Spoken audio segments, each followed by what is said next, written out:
자, 허생전 요약 정리하겠습니다. 허생전 그 본문은 지금 읽고 하기가 그러니까 각자들 개인적으로 들 열심히 읽어보세요. 쌤 숙제 낼 거예요. 한 번씩 소리내서 읽어서 녹음해가지고 쌤한테 파일로 보내라고. 자, 어쨌든 내용 정리만 하겠습니다. 자, 볼게요. 첫 번째. 자, 이 작가에 대해서 알아야 되는데, 박지원이라는 대한 사람에 대해서 알고 있죠, 그죠? 수업 시간에 설명했죠. 박지원은 조선 후기 실학자입니다. 그 중에서도 북학파라고 하죠. 북학파란 이제 그 조선의 아니 청나라의 선진 문물을 적극적으로 배워야 한다, 뭐 이런 걸 주장하던 사람이에요. 그리고 이제 어떤 양반들이 실제 생활에 도움이 되는 학문 연구에 매진을 해야 된다라고 주장하던 최고의 실학자 중에 한 명입니다. 자, 내용 볼게요. 자, 이 글은 한문소설이고 풍자소설입니다. 한문소설이에요. 그 다음에 봤고요. 전지적 작가 시점, 고전소설은 다 그렇죠. 그 다음에 조선 효종 때, 그죠? 이 배경이 조선 효종 때 17세기 중반이지만 실제 박지원이 살던 시대는 18세기예요. 18세기 중반에 살았거든. 그러니까 박지원 입장에서는 한 100년 전을 배경으로 해서 어떤 이야기를 지었다는 거. 아, 그리고 참고로 이거는 열하일기라는 박지원의 글 속에 담겨 있는 내용이에요. 그러니까 자기가 지었다고 안 그러고 어디서 들었다는 식으로 해서 이제 얘기를 했죠. 사실 자기가 들은 게 아니에요. 자기가 지은 거죠. 자, 그리고 배경 뭐 이렇게 보시고, 그 다음에 주제를 보면은 지배층인 사대부의 무능과 허위의식을 비판했다. 그죠? 양반들이 무능한, 그 다음에 허위의식이라고 하면 이제 거짓된 그런 모습들, 그러니까 실제 그 사람들이 행동하는 거랑, 그죠? 어떤 생각이랑 너무나 다르다, 이런 얘기죠. 그 다음에 지배층의 각성 촉구한다, 이런 얘기입니다. 자, 그리고 특징, 실학사상을 바탕으로 했다는 거, 그죠? 이 글에는 실학자인 박지원의 생각이, 실학적 사고가, 이용후생의 사고가 잘 담겨 있다는 거. 그 다음에 빈섬이라는 걸 통해서 박지원이 생각하는 이상세계를 구체적으로 잘 제시했다. 여기 이제 홍길동전에 나오는 율도국이랑 좀 비교돼서 나옵니다. 홍길동전에 보면 율도국이란 곳이 나와요. 이거 마지막 부분인데, 자기가 병조판서의 벼슬을 받고 난 뒤에 저 남쪽에 새로운 섬으로 가서 새로운 나라를 세우죠. 근데 차이점이 있다면, 율도국은 그냥 좀 막연한 어떤 이상세계인데, 이 박지원의 허생전에 나오는 빈섬은 좀 구체적인 모습이 드러나 있습니다. 어떤 구체적인 모습이 있는지는 글 속에 있죠. 뒤에 나올 텐데 뒤에서 얘기할게요. 자, 그 다음에 허생이라는 영웅적 인물, 평범한 인물이 아닙니다. 영웅적 인물이라는 거. 그래서 그 사람의 행적을 중심으로 사건을 전개했다. 그리고 당시 사회의 모습을 비판, 풍자하고 근대의식을 고취한 실학문학의 대표적인 작품이라 할 수 있다. 자, 그 밑에 이해와 감상을 좀 볼게요. 이게 10몇 분 정도밖에 녹화가 안 되기 때문에 15분 전으로 녹화를 해야 돼서 좀 빨리 좀 하겠습니다. 조금 더 내려야겠다. 더. 자, 볼게요. 자, 허생전의 이해와 감상해서, 허생은 그죠? 그 당시의 사회적 경제적 제도의 취약점이랑 모순을 그대로 드러내고 있고, 지배계층의 사대부의 무능과 허위의식을 잘 풍자했다. 그래서 그게 이 세 가지 행위로 나타나는데, 첫 번째, 그죠? 매점 매석을 통한 상행위를 통해서 나타내고자 한 게 뭐냐라는 건데, 첫 번째가 취약한 경제구조, 오케이? 취약한 경제구조. 두 번째는 허례허식. 왜 취약한 건지 알겠죠? 돈 만냥으로 전국에 있는 모든 과일값을 갖다가 자기가 좌지우지할 수 있다는 것이 여러 가지 경제 구조에 문제가 있다는 거, 그죠? 그러니까 경제 규모도 작지만 어떤 유통 구조에도 문제가 있다는 거지. 자, 그 다음에 허례허식, 요거는 뭐냐면, 그죠? 얘가 매점 매석한 게 과일과 말총이라고. 아, 물론 다른 것도 있었지만, 과일과 말총인데, 과일은 잔치나 제사에 쓰이는 것, 그리고 말총은 양반들의 의관을 만드는 데 쓰는 거죠. 그러니까 어쨌든 제사나 잔치, 그 다음에 양반들의 의관 같은 것들이 실제로는 그렇게 그렇게 중요한 게 아니라는 거 박지원이 말하고 싶은 거예요. 백성들이 먹고 사는 쌀, 그죠? 곡식이 더 중요하지. 제사 물론 중요하긴 하지만, 그죠?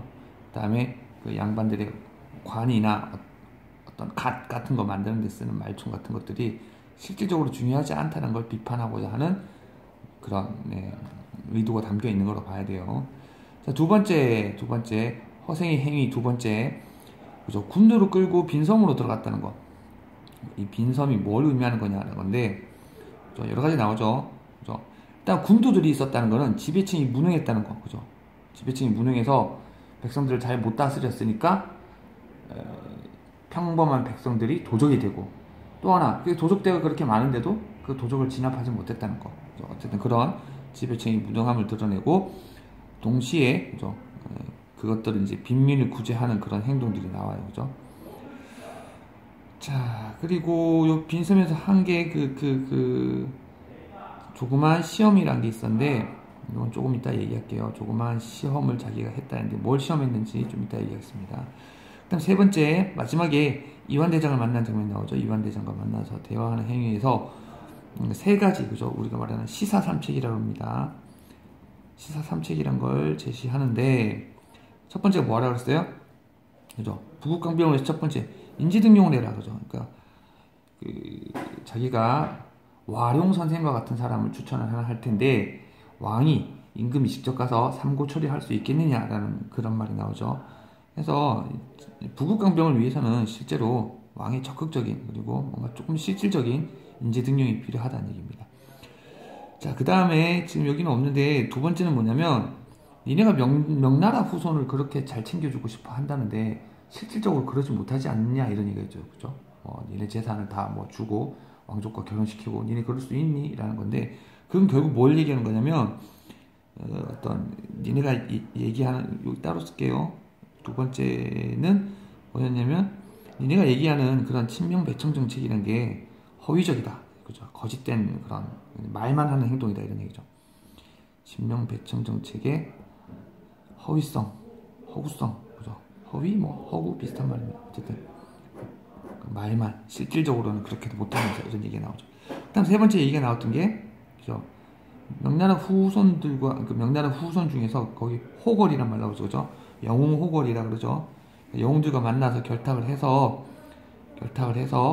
그리고 또 유학과 무역, 그죠? 그 양반 자제들을 갖다가 그 청나라의 관리로 보내는 그런 빈곤과에 합격을 시켜서 벼슬을 만들고, 그 다음에 또 상인들은 무역을 할 수 있게 해줘라, 이런 얘기 나와요, 그죠? 그래서 서서히, 그죠? 거기서 첩자 활동을 하면서 정보도 파악하면서 그 청 내부에 있는 명인 후손들과 결탁을 해서 그렇게 이제 철저한 준비를 통해서 우리가 그 북벌을 해야 된다, 이런 얘기죠, 그죠? 근데 다 못한다 그랬죠? 그래서 결국 뭐냐면 무능한 양반을 비판하는 그런 내용이었다는 거. 자, 그래서 이 작품은 허생이라는 그 등장인물이 작가의 대리인이다, 작가 의식을 대변하는 인물이다 라는 거 알 수가 있습니다. 자, 그 다음, 자, 허생의 행위에 대해서 다시 한번 간단하게 정리했어요. 볼게요. 자, 행위에 대한 작가 현실인식, 그죠? 등장인물 허생이라는 사람이 그 소설 속에서 했던 행동 속에서 작가가 느끼고 있는 현실이 어떤 거냐, 이런 얘기예요. 첫 번째, 그죠? 글만 읽는, 그죠? 글만 읽고 경제적으로 무능력한 서생이 허생이죠, 허생. 허생의 삶을 통해서 사대부의 허위적인 삶을 비판했다. 다시 말해서 실생활에 전혀 도움이 되지 못하는 그런 헛된 삶을 살고 있다는 겁니다. 그리고 조심해야 될 건 이 부분에서는, 그죠? 아내가 작가의식을 대변하고 있다는 거. 그죠? 다시 말하면, 그러니까 그 뒤에 나오는 그 초반 부분을 제외한 이 뒤쪽 부분부터는 허생이 작가의식을 대변하고 있지만, 맨 처음 부분만 아내가 작가의식을 대변하고, 초반 부분의 허생은 무능한 양반의 그런 모습에 지나지 않는다, 이렇게 알고 있으세요. 자, 두 번째, 변씨에게 돈을 빌려서 매점 매석으로 돈을 벌었다는 얘기 나오죠, 그죠? 이건 아까 설명했으니까 넘어갈게요. 그죠? 그 다음에 군도들을 데리고 와서 빈섬으로 갔다는 거, 그죠?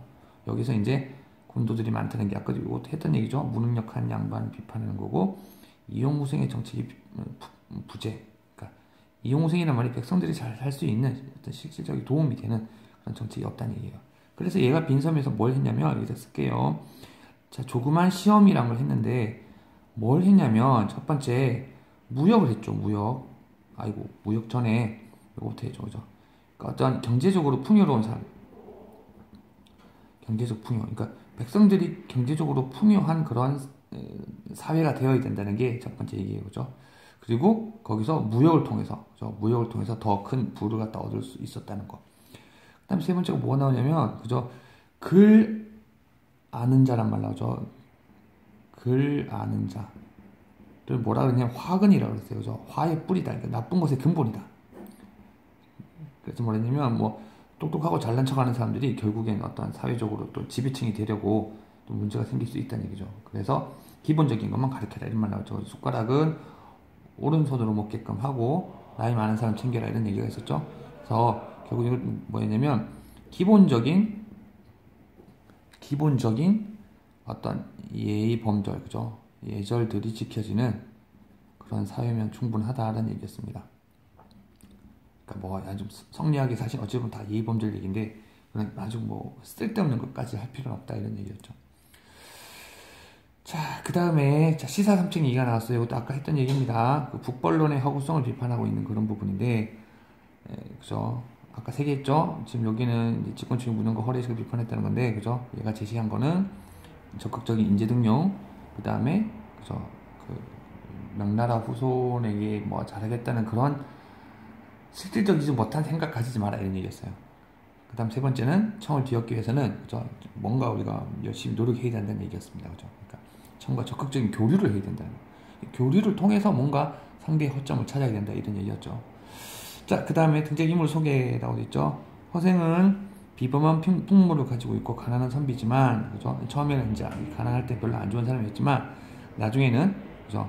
작가의 의식을 대변하는 이용후생의 실학사상을 실천하는 박지원을 대변하는 인물로 나온다는 거. 자, 그리고 허생의 처 중요합니다. 그죠? 얘는 실용적 사고를 가진 인물이에요. 과거 시험 공부만 해서 뭐하냐? 공부만 하는 게 중요하고 공부를 했으면 과거 시험 쳐야 될 거 아니냐? 이런 이제 실용적 사고. 실질적인 도움이 되는 그런 게 필요하다는 걸 얘기를 했고요. 그 다음에 변씨 같은 경우는, 그죠? 보조자, 우리가 보조적 인물이지만, 그죠? 조력자 역할을 한다는 거. 다시 말해서 허생이 자신의 능력을 갖다가 발휘할 수 있는 그런 도움을 주는, 만장을 빌려준 그런 사람이었다는 거. 자, 그 다음에 이완대장 얘기 나오죠. 얘는 이제 간단하게 말하면 그 당시 무능한 지배층입니다. 무능한 지배층을 대변하는 인물이다. 자, 마지막으로 하나만 더 빨리 보겠습니다. 허생전을 통해서 본 시대적 배경은, 그죠? 첫 번째 사회 현실적 상황이 뭐냐면 경제적 피폐와 사회 구조적 모순이 있었다. 그래서, 그죠? 백성들조차도 도둑이 되는 경우가 많았다는 거. 그 다음에 신분 질서가 흔들리고 있었다는 거. 왜? 경영하는 부자 변씨가 있는데 이 부자 변씨가 사실은 신분이 정확하게 안 나왔지만 아마 중인으로 보입니다. 중인은 평민 같습니다. 그러니까 그 평민 중에서도 부자가 많이 나왔죠, 조선 후기 때. 그리고 이제 몰락한 양반들이 있었다는 거. 그 다음에 네, 그렇죠. 평민의식이 성장했다. 그래서 네, 이런 것들이 드러난다는 얘기입니다. 그리고 그 당시에 실학사상이 팽배해 있었다는 거죠. 이용후생의 구세제민이란 말은 세상을 구하고 백성을 갖다 다스린다, 이런 뭐 백성을 갖다 통제한다 이런 얘기죠. 이걸 주장하는 그런, 그러니까 잘 살 수 있게 해준다 이런 얘기. 어쨌든 그런 걸 주장하는 학풍이 등장했다는 거. 그래서 허생의 그런 모습들이 이런 실학사상을 바탕으로 하고 있다는 거. 이렇게 알고 있으면 되겠습니다. 자, 중요한 건 책을 많이 읽어보세요. 책을 좀 바삭하게 읽어보고, 그리고 이거부터 뭐 구석구석 중요한 부분들이 있는 거는 이렇게 요점 정리해서 설명이 안 되니까 복습할 때 한 번 더 짚어보는 걸로 하겠습니다. 자, 책을 많이 읽어보세요. 책을 적어도 시험 치기 전에는 한 3번 넘게 읽어봐야 됩니다. 자, 마치겠습니다.